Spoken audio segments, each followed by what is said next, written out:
Hey, Tuesday evening, so welcome along. Great to see you here. Those who are joining us live, welcome. Those who are watching in later on, welcome along. It's great to be able to chat with you in this way. If you haven't watched before, I'm Richard Moores, Children's Youth and Families Pastor for Southside Uniting Church, which is south of the river in Brisbane sort of area. Mentioning where we are, I want to acknowledge that this is God's land upon which I am, you are, and that the first peoples of this nation, in this case the Yagara and the Turrbal people, have been custodians over this land. We pay our respects to their elders past, present and emerging, and we continue to pray for reconciliation between the first peoples and us, and between all of us and God. As always, while I seem to be alone, I'm not. And not just because God's with me, but my little blue friend's with me. Hello, everybody. Yes, Grover's here. So if you've got any comments, pop them in there. And then I go up, up, up, up, up, up, up. No, where are you? Up, up, up, up, up, up, up. And Grover will read them out. So feel free to put any comments or questions. We love to have some interaction. If I say anything you like, then you can push the like button. And then it goes up there. If I say something you think's important, then feel free to share it. So we've been looking through Tim Gough's book, Rebooted, Reclaiming Youth Ministry for the Long Haul, a Biblical Framework, where he looks at what are some of the 8 of the key biblical principles behind youth ministry, or that we should have behind youth ministry, and he pulls them out of various parts of the Bible. So we've looked at the Pentateuch, the history books, the Psalms, the wisdom literature, the prophets, the Gospels, Acts. And you'd be thinking, maybe we head through to Revelation and we talk about how terrible things might happen. You know, expect the unexpected. And when it's all going to falling apart, know that God is with you, which would all be wonderful biblical principles for youth ministry. He didn't write that chapter. Quite disappointing. Next time, mate. Number 9. I had that one in there, but this time we're looking at the epistles. So all the letters. And his thing that he gets from the epistles is love always. And that sense that he says it's been in the other sections, but it comes most strongly in the epistles. So that sense of what did he keep over for the epistles? He kept the love always stuff. And isn't that so important for us, that it's about love? And so he talks about how the epistles are these letters that are written by Paul and by others to the early church.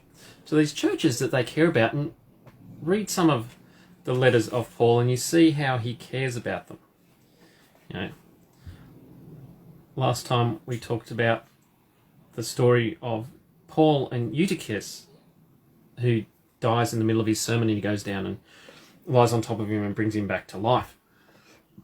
But as you read through the epistles, you see that Paul has care and love for a whole heap of the churches that he's been to. He talks about how he prays for them.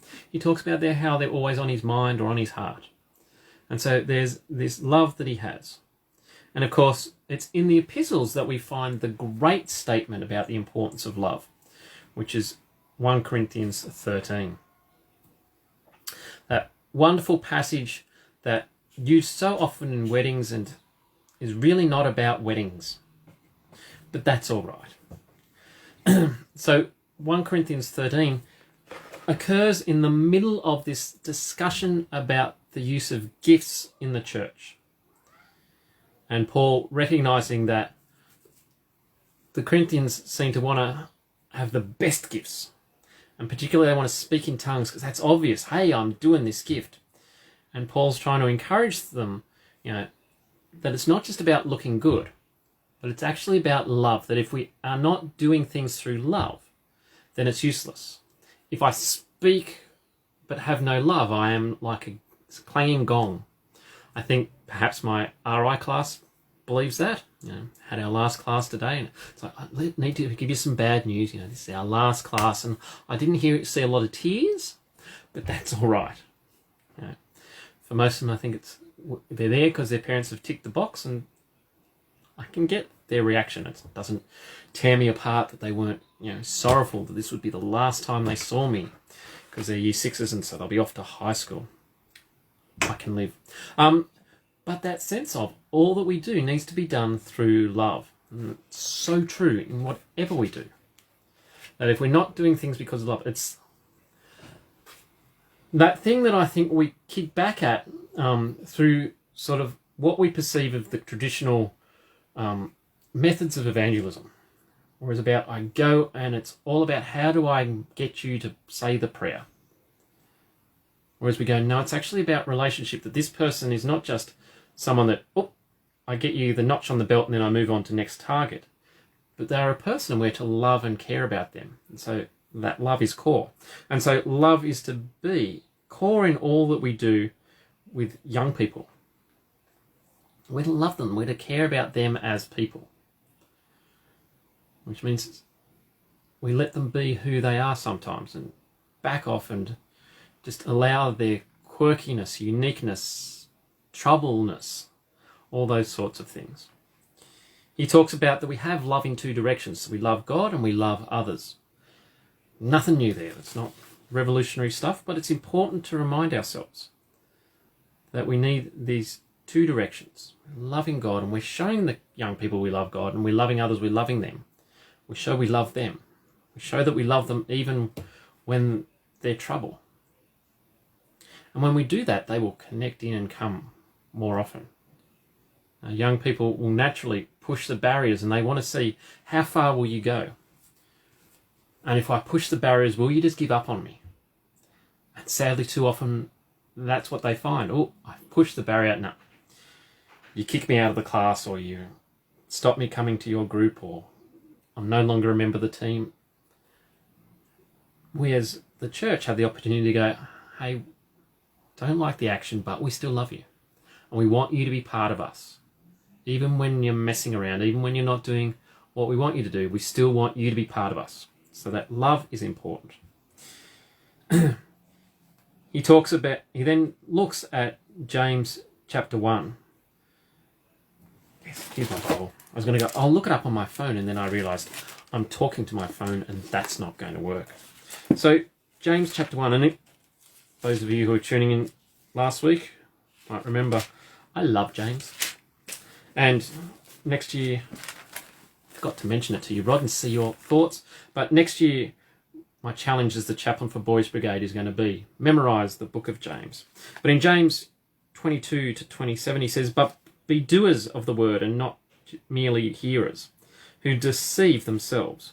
For if any are bare hearers of the word and not doers, they are like those who look at themselves in a mirror. For they look at themselves and on going away immediately forget what they look like. But those who look into the perfect law, the law of liberty, and perceive, being not hearers who forget, but doers who act, they will be blessed in their doing. If any thinks that they are religious and do not bridle their tongue, but deceive their hearts, their religion is worthless. Religion that is pure and undefiled before God the Father is this, to care for orphans and widows in their distress, and to keep oneself unstained by the world. So that you live it out. He goes on, the first memory verse I had in youth group, James chapter 2, verse 26. As the body without the spirit is dead, so faith without deeds is dead. Oh. Rod said you mentioned learning a chapter of James last week. Yeah, well, I actually want them to do the whole. There's 5 chapters. Let's see if we can get them to memorise all of it. We'll do. I reckon we'll give them a block of chocolate for everyone they do. Maybe a special book if they get the whole 5. Oh, that sounds good. Yeah. So, cool, I mentioned it, Rod. But I was going to chat with you on Thursday when we were walking and go, hey, do you like the idea? You haven't told me no, so I'll assume it's a good idea. But James wants to encourage us that, we have to live this out. We talk about love, we have to live it out. Tim Gough refers back to DC Talk and Love is a Verb. Showing his age and my age that I remember that song. And so how are we living out that love? And it needs to be practical. Again, that sense that, love in the Bible is not just, ooh, I have a warm, gooey feeling about you. But love is that agape love where we do good for the other person. We actively go and do good. And so how are we, as the church, how when we're working with young people, actively doing good for them, actively showing them God's love and our love for them? So he says, to be truly loving, we actually need to do stuff. So we need to live it out. We need to do things that actively show and actively live it out. He then talks about posh praying. So he refers to Ephesians chapter 6, verses 17 to 19, for those playing at home, that says, take the helmet of salvation and the sword of the Spirit, which is the word of God. Pray in the Spirit at all times in every prayer and supplication. To that end, keep alert and always persevere in supplication for all the saints.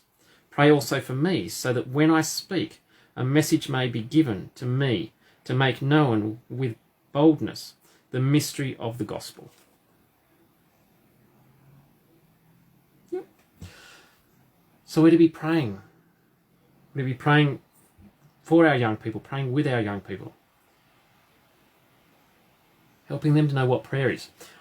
Probably said it before, but that sense of when you hear someone talk about something bad, it can be anyone, but particularly in this case, if you hear a young person say, I'm struggling with this, go, can I pray for you? And don't go home and pray for them, but pray for them there. So it's about, how do we actively be praying? How do we let them know that we're praying for them? Next year, that's what I've got to do before the end of this year, we're going to work on a campaign called Pray For Me, which will be our young people will ask 3 people of different generations to pray for them throughout the year. And that way we'll be having our older generations praying for our younger generations. So how are we praying for them? How are we actively showing them this? Then he says, going with gratitude. How important is that we show gratitude to our young people for what they do, how they help us? In Colossians 3, verses 15 to 17, Paul says, and let the peace of Christ rule in your hearts, to which indeed you are called in the one body, and be thankful. Let the word of Christ dwell in you richly. Teach and admonish one another in all wisdom, and with gratitude in your hearts sing praises, psalms, hymns, and spiritual songs to God. And whatever you do, in word or deed, do everything in the name of the Lord Jesus, giving thanks to God the Father through him. So we continue to give thanks to God, which reminds us of all that God's done for us. We give thanks for the young people. So he says, put my tooth back in. Genuine thankfulness, therefore, creates humility. It esteems someone else above us, and it places your happiness outside your control. So we need that humility to be thankful to God for all that he does. Hey, this great youth group we had wasn't about me. God got us there. Generally, that's why youth group goes well. It's like, when we had some ideas, but God's got us through tonight. No one's got injured. No one's lost a tooth. We didn't lose anybody. God did it. But also thanking them. It's that thing. How do we send out those thank you letters after things? The church is about to do big thank you afternoon teas for those that have helped. And that's important. How do we say thank you? And so he says, we're going to be quick tonight, Rod. You'll definitely get to Bible study tonight. No trouble. He says, today's youth worker love always. They dig for devotion. So our acronym is DIG. So D, do stuff.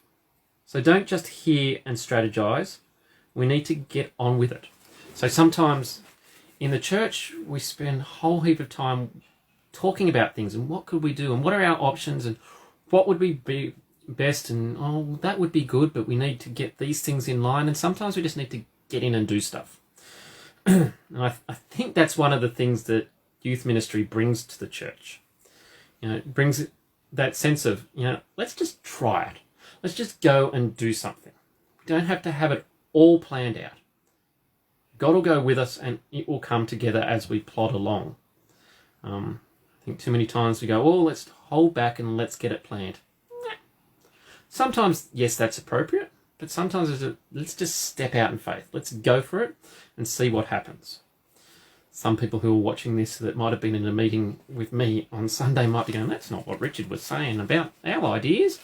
Sorry, I change. I'm a fickle human being. But yeah, we need to get in and do stuff. We need to do stuff with young people. We need to step out and try things. I intercede for the young people in our care, constantly offering them up to God and helping them intercede for one another. So how are we praying for them? How are we encouraging them to pray? Honestly, not very well. But how do we do that better? How do we provide space for them to be praying, to be learning to pray for one another, to discover that prayer isn't a terrible, horrible thing? We were meeting with someone as a ministry team on Thursday to talk about some stuff we're looking at for next year, and he was talking about, in these groups they had, the rule was you were only allowed to pray one sentence at a time. And so you could pray now and some other people could pray and you could come back and do another. But it taught the others in the group who might be new to the faith that, okay, I'm not here sitting and listening to, Joe Bloggs do his half-hour eloquent prayer and I'm sitting there going, I can't do that, so I will just shut up. But you go, I can say a sentence and that person can say a sentence and I could say a sentence just as good as that person can say a sentence. And so you feel free to pray. So how do we give our young people those opportunities to pray? I was just thinking, we do highs and lows, but do we ever pray for the people with the lows? So these things, they help me as much as they help you guys. Maybe more me than you, but that's all right. We'll live with that. How do we provide opportunities for that? So do stuff, intercede, and gratitude as a value should be cultivated across all we do. How are we continually putting in gratitude? We don't just take for granted what happened. Hey, we're at Brigades and we had these wonderful people serve us supper at our awards night. Thank you for them. How do we thank them? We've had these leaders that have helped us. How do we thank them? It's been interesting. I've noted, so I've just done my last RI class with my grade 5s today. Last Tuesday was my last with the grade 5. I did grade 6s today, grade 5s last week. You can see I need a holiday, can't you? And so it was interesting. So finished the class. Thanks for a good year. Hope you have a good holiday. Grade 5s might see you next year. Grade 6s, good luck in high school. Thank you. Listen to what your teacher wants to say, and I packed up my things. And both times, neither of the teachers said, well, let's thank Richard for coming in and doing this. Now, I'm used to quite often that's what teachers do at the end of the year. And it was interesting that neither of them did, and you go, But how often are we like that? Oh, well, we just take it for granted that people come in and do these things. How do we thank them? How do we thank the people in our worship services who do the sound and the audio and the music and all these things? Do we just go, this person's going to come up and do the offering or the prayer or the Bible reading? We get up and just keep moving on, or do we thank them for what they've done? These are our challenges. How do we show gratitude? How do we show gratitude to the young people?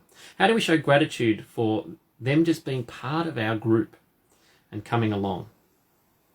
I think that's the challenge, because the group would not exist if they weren't there. So how do we show gratitude? So there's some questions for us to think about. 1, 2, 3, 4, 5 questions, but we've got plenty of time.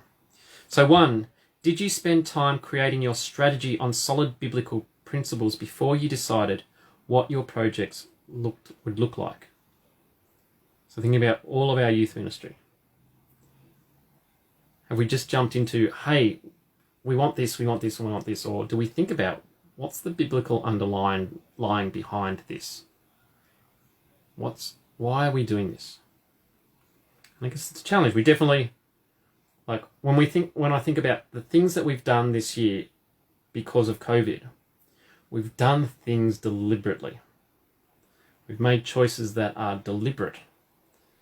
But did we run them through the biblical filter or not? Don't know. Maybe not. It's a challenge for us to think about. Number 2, with a biblically secure foundation in place, what would your base projects look like? Would they change at all? So if we're going from this biblical framework that he's given us, would the things that we do change? Would it still look the same? I imagine some would change, some would be, we actually got that right. We were thinking biblically, this needs to become more of a priority, stuff like that. Number 3, do you provide opportunities for ministry to happen? Does your youth group live in the youth room, or does it go out and do? Again, probably been harder this year, just because of COVID stuff. But definitely in the back of my mind is, and we haven't done it this year, how do we once a term do something that is about helping others? So we're going and doing ministry. How do we find other things? It was great to have a number of our young people helping at Fun in the Sunday. How do we get that to happen more often? Or find them places to be serving or helping in the church? How do we get them to do ministry, and how do we do ministry alongside them? Number 4, are you actively creating a community of intercession where you consistently hold your young people up to God? So how do we pray for our young people? Not just, we pray for our young people that cause trouble and then they don't. Had someone on Sunday at church say to me, we were having a conversation about all sorts of things, and they mentioned, the young people of today, yes, and some young people have got caught stealing a car or something, and you sit there and think, I just want to go, the young people today are not really any different to the young people of old. Had this whinge to you before, I know. You have the old people who go, the young people, they're so destructive. And did I tell you how we used to blow up letter boxes with bungers when I was and you go, then what's the difference between the young people today and that? Nothing. Young people do as young people do. They push the boundaries. They see what they can get away with.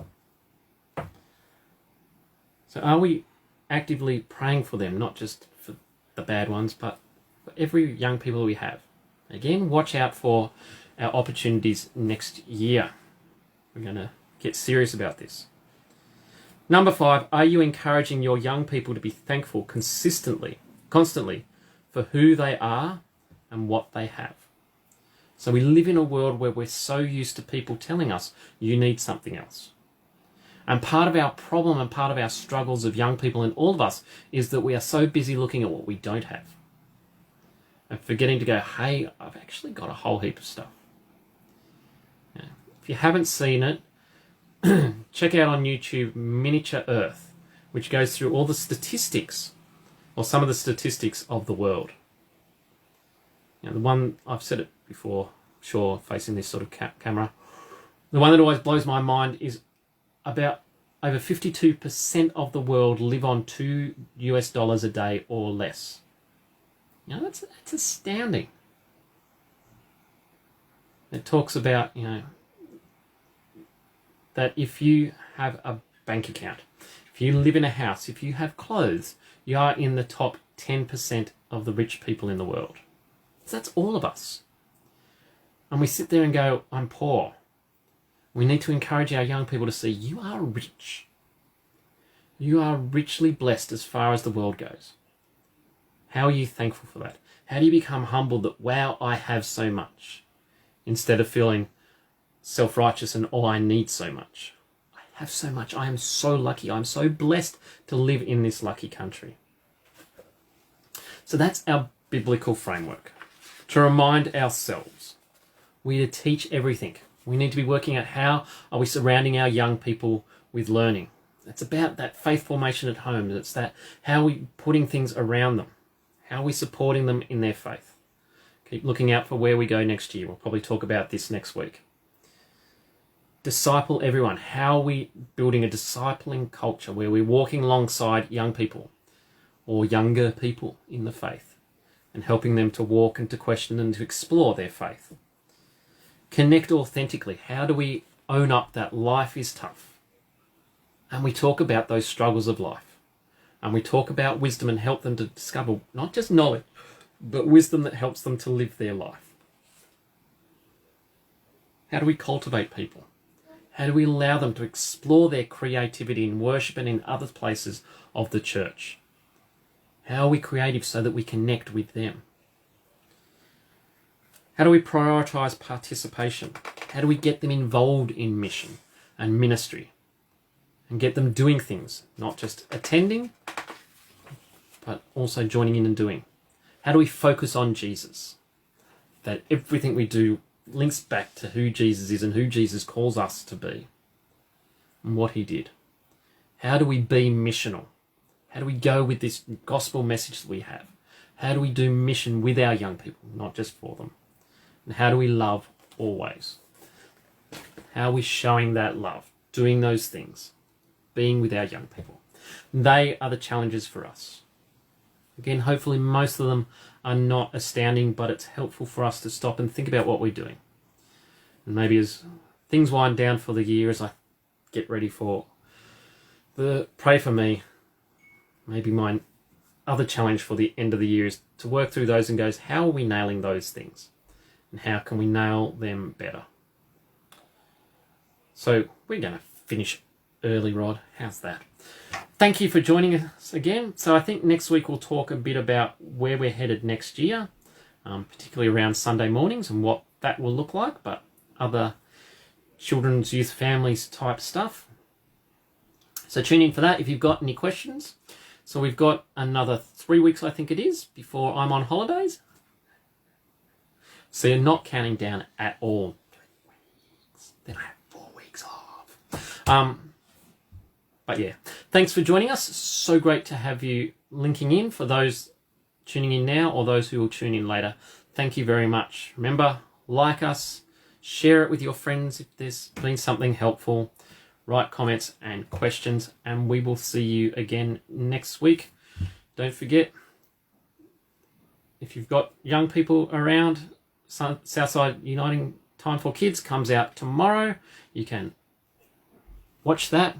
We've got Grover from last episode. We'll be off watching it with his friends, so we've got a special guest, so you'll have to see who replaces Grover for the day. We've got some godly play, we've got some other stuff, so check that out. Of course, big one on Friday, we've got our Brigades Awards services, so you can be thinking about the Brigades as they finish up for the year, and think of me, be praying that it's a lovely cool breeze while I'm in my lovely dress uniform that I'm so excited about. You can come and laugh at me in my full chaplain's uniform if you want. I'm open for that. So be thinking of that. Of course, services go back to one at each centre on Sunday, so we might see you at one of those. But till next week, take care and see you round.